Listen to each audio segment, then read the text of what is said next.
guys, today we've got China exposing the entire sneaker and luxury market. Looks like they're basically releasing the Travis Scott Jordan 4 samples, and apparently everybody managed to buy those SB4s. Welcome to the midweek re-up. Today we're diving into one of the craziest recent story trends that I've seen. But kicking us off, let's do a little release recap because this one's actually pretty interesting. So the Nike SB Jordan 4 Navies recently dropped. I think it was, what was it, the 15th? Was it like yesterday? What is today? 16th. Yeah, yesterday. Now, they did a couple different interesting ways of releasing this pair of shoes. Here in the UK and the EU, it was just regular exclusive access, you know, where they just invite you on the Nike sneakers app, you go and check out, and that's about it. Now, interesting thing is, like, a lot of people actually managed to get them. Like, I was hit up by so many people, not just being like, yo, I got them, but also trying to sell them to me. Like, yo, I got them, buy them for 300 or something. I don't know why I got so many messages like that. For you guys on the US, though, it was a little bit more interesting because they did a little bit of a new way of an exclusive access, which people seem to really like. World-renowned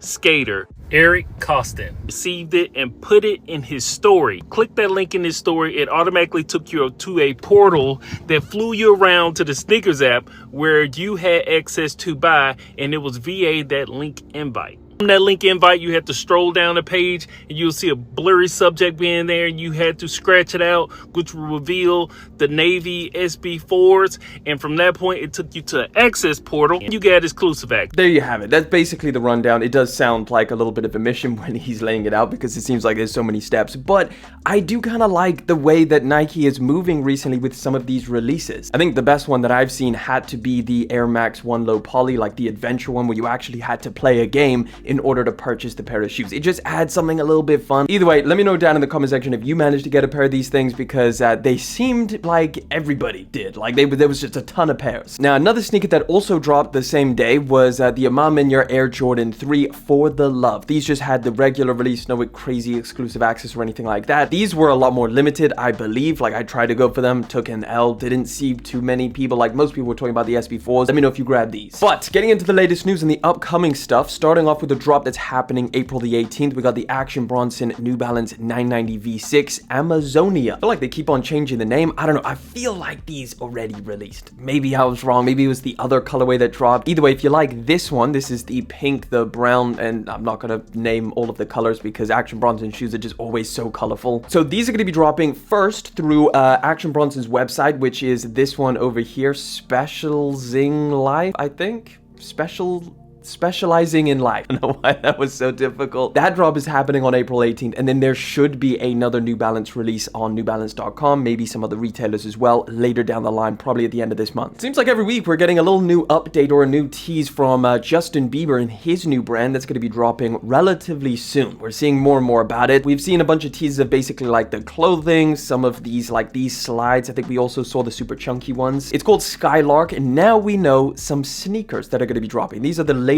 leaks that we got. This pair right over here, they do seem very like low profile, almost like I don't know, like a Puma Speed Cat or like a Puma Mostro type thing where it's like, it's low profile. It's got the futuristic take on it with all of the panel overlays. We've got a couple different colorways over here. Very, very thin sole. Like, you're basically going to be walking on a thin strip of rubber, and that's about it. Like, the paneling's pretty interesting. They all look like very different types, so I'm sure they're still in the sampling phase for the sneakers. Then we got all of the slides. We've got some other type shoe, which is also going to be dropping, and then there's a bunch of clothing as well. But these are the latest leaks and rumors from this brand. Still no exact release date on this, but they've been pretty aggressive with all of the teasing, so I imagine literally within the next couple months. We just got a full reveal of the Nigo Air Force 3. They're calling this one the Croc Pack. Now, we've been speaking about this for a while. We had the tiniest little leak, but now they've been fully revealed, so we're getting two different colorways. This all over white crocodile skin gold accent pair, and then we're getting the black and silver pair, which, you know what, I was saying like how much I liked this white and gold one, but seeing the black pair, like, these are not bad. I don't know why. I do like the shape and everything about the these Nigo Air Force 3s. I think the other colorways were just a little bit too extra for me personally, so if I can grab either one of these colorways, I'd be pretty happy. But I think for right now, I'm kind of leaning towards the black and white pair. Now, both of these are going to be dropping April the 24th, and I imagine they're pretty limited because a lot of the other colorways have been extremely hard to get your hands on, especially the multicolor pair, but I don't know. Hopefully I get my hands on these things because I would like a pair. Here's a little interesting update, which I feel like people have been kind of begging Jordan Brand for a while, but it's actually happening. So Jordan Brand finally fixed their big mistake on the Air Jordan 1 Low. Now, the big mistake is they're going back to the larger Nike swoosh. So they've done this for a while where they kind of shrunk it. A lot of people were like, yo, I hope this next colorway comes in the big swoosh. I hope this next colorway, and it never really happened. So there is a few out there that do have the larger Nike swoosh, but now it seems like they're doing the bigger Nike swoosh moving forwards. And this is kind of one of the first ones that marks this time frame, I guess. So this one is the washed teal colorway, a woman's exclusive, which is coming later down the line this year. I guess it's kind of like the washed black or washed heritage, whatever that one was called. It's just like this suede with a very washed look to it. But I think the most important takeaway from this is that they are going to be doing the larger Nike swoosh moving forwards, which does give me a lot of hope for those Chicago Jordan 1 Lows, which we know we're getting later on this year. Those are most likely going to have the larger Nike swoosh, if we can believe what the sneaker news is saying over here, which I imagine they're pretty tapped in. Let me know what you think about this down in the comment section. Did you always prefer the Jordan 1 Low with the larger Nike swoosh, or do you like the smaller one? But let's talk about these Travis Scott Jordan 4s that we're getting. So for a while now, the Cavestone Jordan 4 colorway has been leaked and rumored, but now we've got a little side-by-side basically of the sample Travis Scott Jordan 4 and the Cavestones, which we're actually getting. And honestly, there's way more similarities than I initially thought. I think there's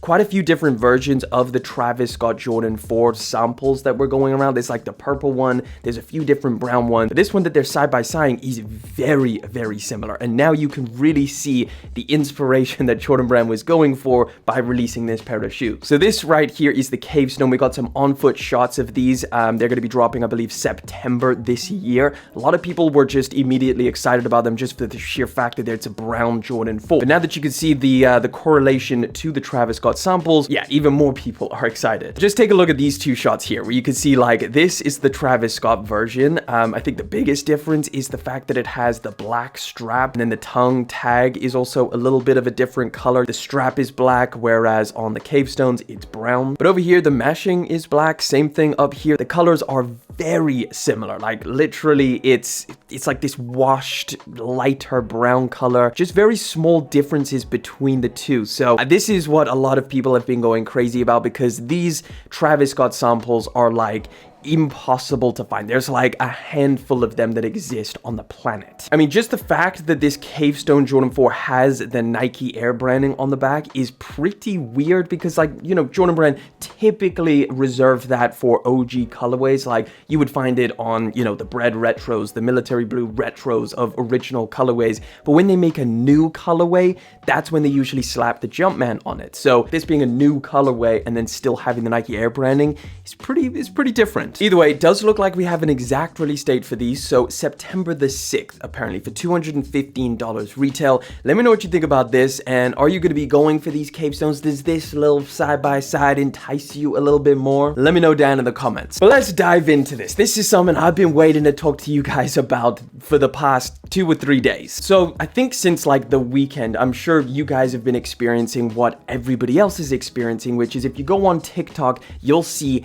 just every single scroll is a new Chinese manufacturer exposing the US luxury sneaker market and the luxury handbag market, any designer brands or anything like that. So we've got this article here saying Chinese TikTok users are going viral claiming luxury brands use cheap local manufacturers. So the US slapped a huge tariff on China. China retaliated and slapped a huge tariff on the US. That the tariffs are basically a tax, so it just means that both countries would pay more importing goods between the two. So seemingly out of nowhere, videos like this started popping up. Do you recognize this style, this bag? Of course you do. For the past more than 30 years, we have been the OEM factory for most of the luxury brands around the world. Gucci, Prada, Coach, Louis Vuitton, you name it. But for this, I am not proud, because we were only making our wages. The profit margin for the people who are actually making the bags are very low. What I'm really proud of is that first, we have the best quality control. Two, we have the best craftsmanship. You know, Chinese craftsmen are always intelligent and diligent. Three, we have the most complete supply chain. We always get what we want, like zippers, accessories of any kind, any color, and leathers immediately. Now, as the USA and its little European brothers are trying to refuse Chinese goods, don't you think luxury brands are not trying to move their OEM out of China? Yes, they did, but they failed. Because the OEM factories out of China, they don't have good quality control and they don't have as good craftsmanship. Their workers are either too expensive or too lazy. Three, they don't have any supply chain. They always have trouble getting leather or zippers or any accessories. That is why they failed, and that is why we will always be the best OEM factory for luxury brands. Why don't you just contact us and buy from us? You won't believe the prices we give you. So he's one of the people that I think a lot of people have been referencing or seeing on their FYP. Essentially what he's saying there is that they're the real manufacturers for a lot of these US and European made products. This stock left over from producing bags for European luxury houses. But thanks to Trump's tariffs, I can't ship to the US anymore. Mr. Trump, you think you've won?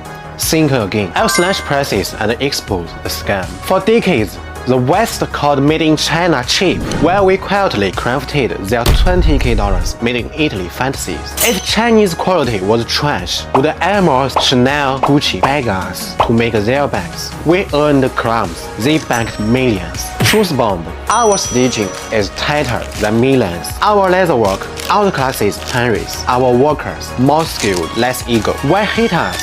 Because we are better. So here's the deal. Whatever tariffs you earn, I will match it with discounts. Want a $15K boutique bag for $1.5K. Same leather, same hands, zero logos. This isn't a liquidation, it's a revolution. Time you met the real luxury maker. Okay, so that one was a lot more direct, essentially exposing the entire market for lying about where they produce products. Have y'all seen the TikToks that China is putting out about all the secrets on how luxury items are made? Okay, let's expose luxury's best kept secret. China makes 80% of your designer bags. These bags around me, you recognize them. Hermes, Chanel, Prada, Gucci, all crafted in our workshops. But brands erase made in China from tags. Why? Because they'd rather you think Italian hands while paying 100x markup. Here's the truth. Same leather from their tanneries, same hardware from their suppliers, same thread they call luxury. Master artisans they'd never credit. We earn pennies, they profit millions. Who is the Chinese supplier behind Under Armour? Shenzhou International, which is one of the largest clothing factories in China. Who are the suppliers behind Salomon, Timberland, New Balance, Adidas, Nike, la la la la? First, Baocheng Factory, one of the world's largest OEM. If I say that the bag I make is 100 times better than Louis Vuitton, do you believe it? Louis Vuitton uses vegetable tanned leather, but I use the top layer cowhide from the designated Hermes manufacturer. There's nothing a Chinese factory can't make. I know you've been seeing this guy all over your FYP. Well, he goes by the name of Senbags, and he's basically been exposing luxury brands, their costs, and how you can get these bags directly, albeit you won't get the label. So essentially what all of these videos are claiming is that brands like Hermes, Louis Vuitton, Chanel, all of these high-end designer brands actually produce all of these handbags and products in China, like 80% to 90%. And then they take this product, they ship it to Italy or France or wherever, they attach a logo, and then they can put that sticker on saying it's made in Italy or made in France, skipping over the fact that 90% of this stuff is actually made in China. That is what they're claiming. Now, there is thousands of different Chinese manufacturers all claiming this. There's two theories of what's really going on here. One is that these Chinese manufacturers are exposing the truth and exposing the, I guess, worldwide market of all of these big conglomerates conglomerate corporations. Theory 2 is that this is BS and is essentially Chinese propaganda. And these people are actually lying to sell their fake products. There's kind of two different types of videos that are going viral. It's the manufacturers that are saying 80% of your luxury goods are being produced here. And then there's like these other Chinese people who are basically telling people where to buy stuff. So like they're saying, hey, did you know that Nike produces using this factory? And if you don't want to buy from Nike and pay those prices, you can buy it over here. And they literally list off the different factories that you can get this Nike product. They're doing this with Lululemon. They're saying this is Lululemon's factory. If you don't want to pay $100 for these leggings, you can buy them for $5 to $6 directly. And the interesting thing is like you can kind of do a little bit of research on this. Like Nike has this whole manufacturer list where they list out all of their different manufacturers in China. They name them individually. So let's say if you see a TikTok video saying that Nike produces in this factory, you can go on Nike's website and actually see the full list. Same thing with Lululemon. You can see all of their different manufacturers that they have around the globe. However, an interesting one is Hermes, where you can see on their website, they actually say that 0 of their stuff is actually produced in China. So that's an interesting one. These people are now saying that Hermes is produced in China, whereas Hermes is outright saying that's a lie. So you can kind of cross-reference some of these videos and see if these people have any credibility or if they are just lying, because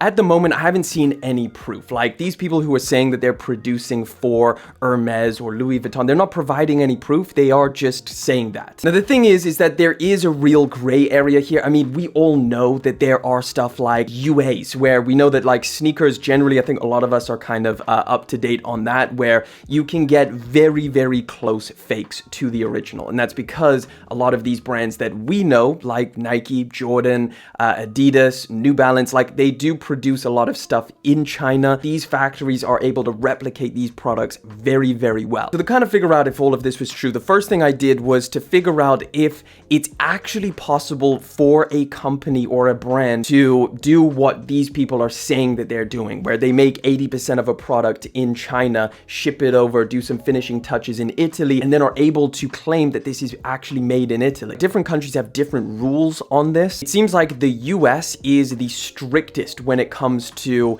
what you can actually say when you're saying like a product is made in the USA. So from what I understand, if you take a look at the FTC standards for complying with Made in the USA standard, pretty much all of the product, or virtually all, has to be made in the USA for you to be able to put that Made in the US tag. However, the interesting thing is like when it comes to the UK or the EU, this is where things get a little bit more murky because they don't have the same strict rule. The EU and the UK seem to have a little bit of a loophole when it comes to this, and it basically can be last substantial transformation loophole. So essentially what you could do specifically for the EU and the UK is get 90% of a product made in China, do some finishing touches in Italy, and literally say it is made in Italy. Like if you look through the EU Commission, it's actually possible. Now, whether these brands do that or not is a whole different thing, because I think that this scandal, this stuff kind of would have come out. Like if Hermes were literally lying about where they produce their products and were actually producing it all in China, that would essentially destroy their entire business, and I just don't know if they would actually do that. However, to give these people even more credibility, there was a recent story that went around, I believe this was literally last year, where now we know how much it costs to make a $2,800 Dior bag. So this was actually uncovered by Italian prosecutors, where essentially they are making these bags for $57 and then they're charging $2,008 when they sell it at retail. Now, the two luxury brands that they're talking about here is Armani and Dior specifically. They also revealed about these two brands that they hired contractors to pay workers as little as $2 an hour to make handbags that they then sell for thousands of dollars a pop. There was also a really interesting article trying to figure out how much a sneaker costs. This is a huge breakdown by the Soul Review. They did a deep dive. So according to this, Nike pays factories around $27 to make a $100 retail pair of shoes. Now, after marketing, logistics, and retail cuts, Nike walks away with around $5 profit per pair. Now, obviously, this varies a ton depending on how much they market the pair of shoes, what the pair of shoes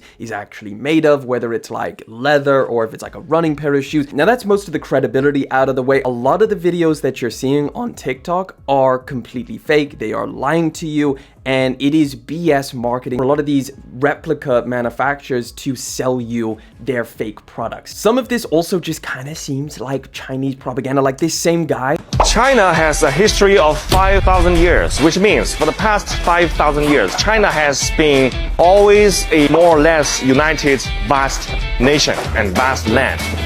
Why? Why didn't China break into small pieces all that long time of history?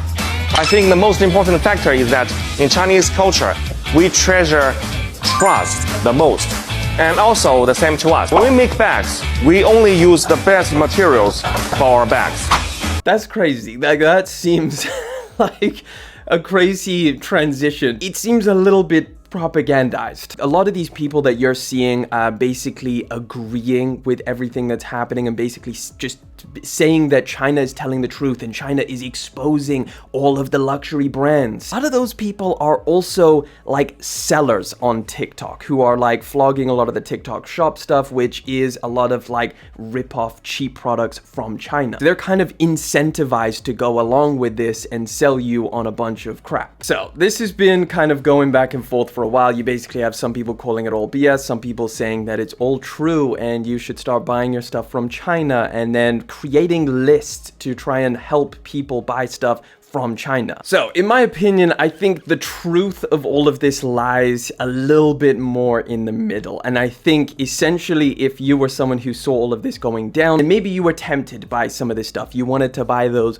$5 Lululemon pants or those $20 sneakers, essentially nothing has changed. These places that you normally go to buy fakes like I don't know, DHgate, Alibaba, AliExpress, all of these places, they still all sell the same products. You're now just getting content from them. The Chinese manufacturers that are actually making stuff for these big brands, these luxury brands, they're all like under NDAs or they're extremely hard to get to. So it's possible to get these like crazy one-to-one fakes. You're not just going to be able to go online and pick them up that easy like everybody is assuming. They're saying like, oh, all of these manufacturers are now on here giving you links and saying that you're going to get a certain thing. But a lot of it is BS. Either way, let's wrap this one up. Definitely wanted to talk about that. I'd love to know your guys' opinion down in the comment section. What do you think about the whole TikTok Chinese manufacturer thing that's going on right now? Let me know down in the comments. We'd love to read through that. But that wraps it up. We do this every single Wednesday and Sunday. So if you want to stay up to date with all of the latest news, sneaker releases, stuff like that, subscribe to the channel. And if you want to check out another video, just click that one right over there.